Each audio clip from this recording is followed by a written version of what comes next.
It was 2006, August the 3rd. I went to see a doctor because of the fact that I had 2 masses on my breasts.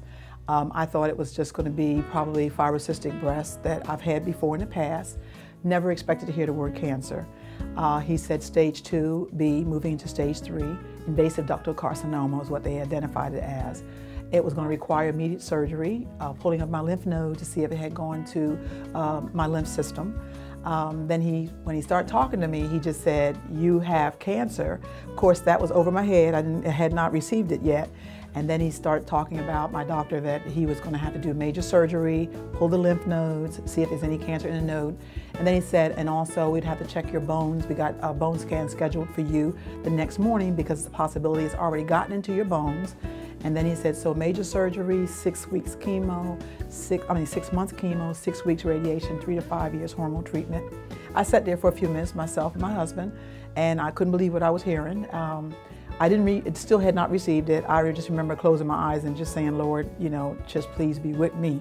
And he got up and left, and his nurse pushed a little piece of paper in front of me and said, Miss Eakins, tomorrow morning, we got your bone scan scheduled. And so I remember going home, and I went to bed. My husband and I, we just went to bed. I didn't want to talk to anybody. I still couldn't get in my head what was going on. And it was about 3 a.m. in the morning that morning when I woke up, and all of it hit at one time. And I remember just sitting up in the bed and screaming. And my husband held me and said, you know, you don't have cancer, we have cancer, and we're going to get through this.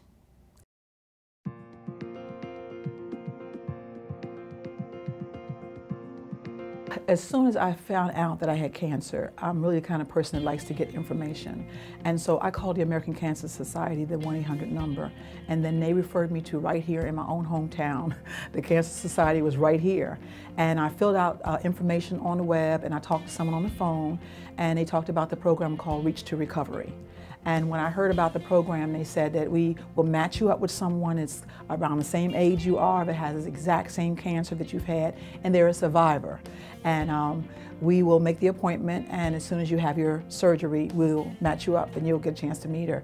So I was excited, and I was inquisitive, and I was nervous, and all those kind of things. But the idea of meeting someone that was already a survivor, I remember just always saying, when I really got in my head that I had cancer, where are the survivors?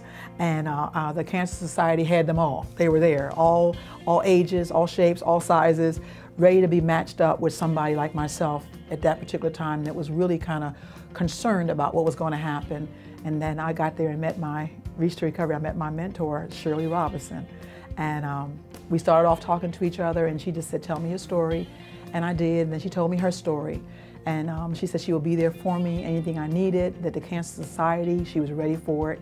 And we laughed a little bit, we cried a little bit, we prayed a little bit, and she's still my mentor today. And you know, I'm just excited, you know, about the fact that the American Cancer Society was right there in my own hometown, ready to help me.